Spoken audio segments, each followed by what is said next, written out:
वर्षों पुरानी बात है। एक गांव में देवदत्त नाम का ब्राह्मण अपनी पत्नी देवकन्या के साथ रहता था। उन दोनों के कोई संतान नहीं थी। आखिरकार कुछ वर्षों बाद उनके घर में प्यारे से बच्चे ने जन्म लिया। ब्राह्मण की पत्नी अपने बच्चे को बहुत प्यार करती थी। एक दिन की बात है, ब्राह्मण की पत्नी देवकन्या को अपने घर के बाहर नेवला का छोटा सा बच्चा मिला। उसे देखकर देवकन्या को उस पर दया आ गई और उसे घर के अंदर ले आई और उसे अपने बच्चे की तरह पालने लगी। ब्राह्मण की पत्नी बच्चे और नेवला दोनों को अक्सर पति के जाने के बाद घर में अकेला छोड़कर काम से चली जाती थी। नेवला इस दौरान बच्चे का पूरा ख्याल रखता था। दोनों के बीच का अपार स्नेह देखकर देवकन्या बहुत खुश थी। एक दिन अचानक ब्राह्मण की पत्नी के मन में हुआ कि कहीं यह नेवला मेरे बच्चे को नुकसान न पहुंचा दे। आखिर जानवर ही तो है और जानवर की बुद्धि का कोई भरोसा नहीं कर सकता। समय बीतता गया और नेवला और ब्राह्मण के बच्चे के बीच का प्यार गहरा होता गया। एक दिन ब्राह्मण अपने काम से बाहर गया हुआ था। पति के जाते ही देवकन्या भी अपने बच्चे को घर में अकेला छोड़कर बाहर चली गई। इसी बीच उनके घर में एक सांप घुस आया। इधर ब्राह्मण देवदत्त का बच्चा आराम से सो रहा था, उधर सांप तेजी से उस बच्चे की ओर बढ़ने लगा। पास में ही नेवला भी था। जैसे ही नेवले ने सांप को देखा तो वह सतर्क हो गया।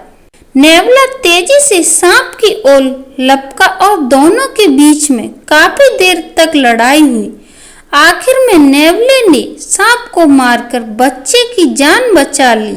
सांप को मारने के बाद नेवला आराम से घर के आंगन में बैठ गया। इसी बीच देवकन्या घर लौट आई। जैसे ही उसने नेवले का मुंह को देखा तो वह डर गई।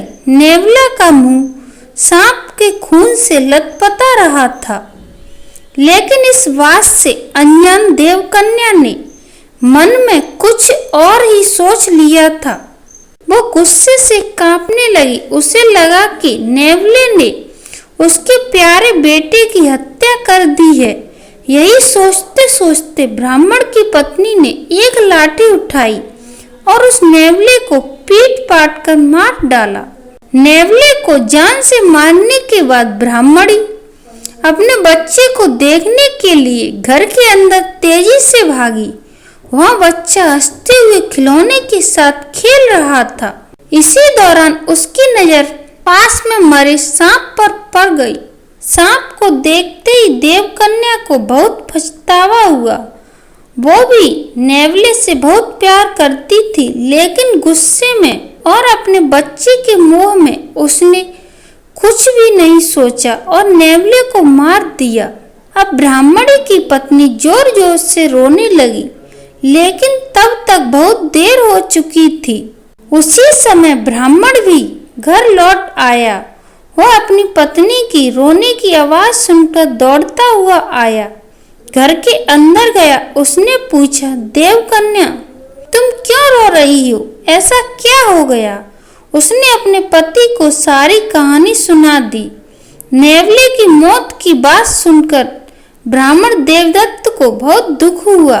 दुखी मन से ब्राह्मण ने कहा, तुम्हें बच्चे को घर में अकेला छोड़कर जाने और अविश्वास का दंड मिला है। बिना सोचे समझे गुस्से में आकर कोई काम नहीं करना चाहिए। साथ ही विश्वास की डोर को भी कभी शक की वजह से टूटने नहीं देना चाहिए। धन्यवाद दोस्तों।